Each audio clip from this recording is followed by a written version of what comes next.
Hayawi huwa. Finally, Rigathi Gachagwa's impeachment motion has been tabled in Parliament. As I talk, members of the National Assembly are debating the impeachment motion. And in the coming hours, we might see very interesting political developments where Rigathi Gachagua might even resign as Kenya's deputy president. If he fails to resign, in the event the impeachment motion sails through, Rigathi might be blocked from contesting for any seat or holding any public office. So his only way out of this is to resign before he's finally impeached. Very interesting times in our country.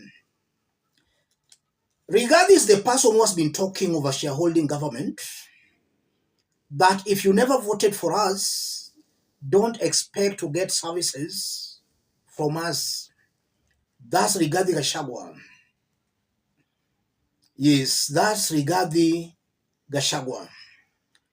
The impeachment is dated 26th September 2024. That was last Thursday. It was received in Parliament on 27th September 2024. That's last Friday. So last Friday, the impeachment motion was already in Parliament. Members of Parliament were just waiting for the big day. And the big day has finally arrived. Make sure you stay tuned for our detailed analysis on the impeachment. We are going to do a detailed analysis on that impeachment. Let's now listen to Wetangula as he brought the attention of members of Parliament to that impeachment motion. Listen to this. Order, honorable members. Honorable members, I have a second communication to make. Honorable members, I have a communication on a notice of motion for proposed removal from office by impeachment of His Excellency Rigathi Gachagua, EGH, as the Deputy President of the Republic of Kenya. Honorable members, pursuant to Article 151B of the Constitution and Standing Orders 64 and 65, I wish to notify the House that I'm in receipt of a notice of a special motion dated Thursday, 26 September 2024, and received on Friday, 27 September 2024, from the member for Kibwezi West, the Honorable Ekomas Mwengi Mutuse MP. The Honorable member seeks a resolution of the House for the removal from office by impeachment of His Excellency Rigathi Gachagua, EGH, as the Deputy President of the Republic of Kenya. Honorable members, at the bar, take the nearest seats. The nearest, Clive.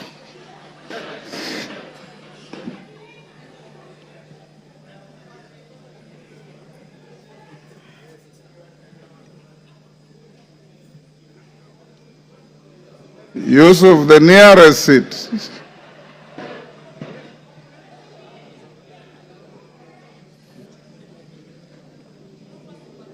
Okay. Honorable members, Article 150B, 1B of the Constitution provides as follows, and I quote, "The Deputy President may be removed from office on impeachment, 1, on the ground of a gross violation of a provision of this Constitution or any other law. 2, where there are serious reasons to believe that the Deputy President has committed a crime under national or international law. Or 3, for gross misconduct."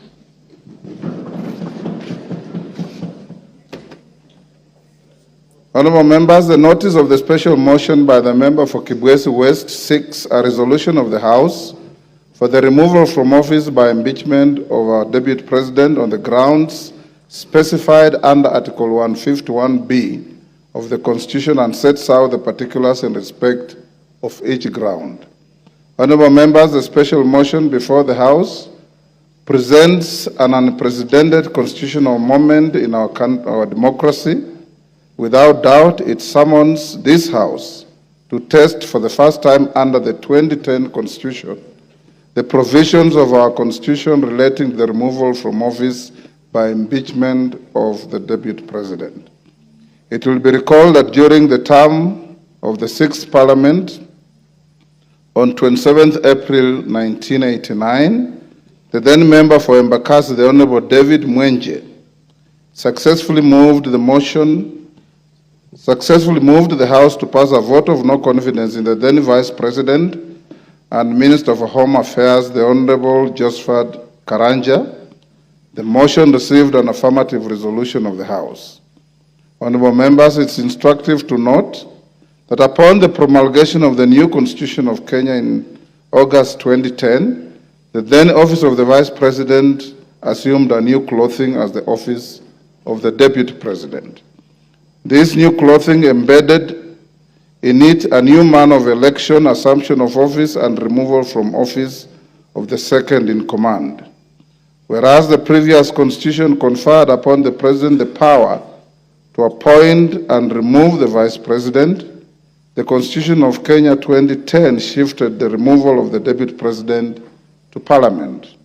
This lays the ground for the notice of the special motion by the member for KWISHA West.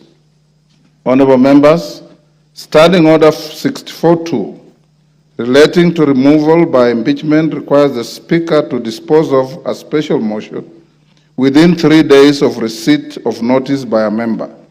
Standing Order 64.2 as read in the light of Articles 259, 5 and 6 of the Constitution gives the Speaker the deadline of today, Tuesday, 1st October 2024, to notify the House of receipt of the special motion and its admissibility or otherwise. Honorable members, having notified the House of the special motion, I'll now highlight the preliminary procedural and legal requirements relating to the processing a special motion for removal from office by impeachment of the Deputy President. Members at the bar, take the nearest seats. Yes, very interesting political developments in our country.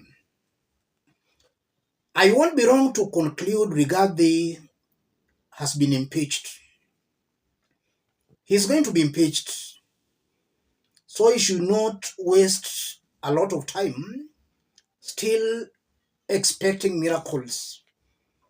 He has to be a quick thinker. Let him resign. His goose has been cooked. And Rigathi was serving his first time as Madira MP. And it's true, he might be lacking political experience. An experienced politician by now ought to have known what is coming ahead. We are waiting for some breaking news over Rigathi Gachagua resigning. That's his only remaining option. So make sure you stay tuned, for we are keenly following what is happening in Parliament. We are going to bring you a detailed analysis on the impeachment and what Kenyans should expect in the coming days.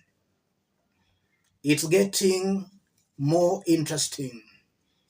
And Kenyans should know that what Rigathi Gachagua is going through right now, he brought this upon himself. He allowed himself to be used, and now he brought this to himself. A man who spears himself with his own spear should not be mourned. Kenyans should not sympathize with Rigathi Gachagua. And when Rigathi will have been impeached, the focus will obviously turn on William Samoei Ruto.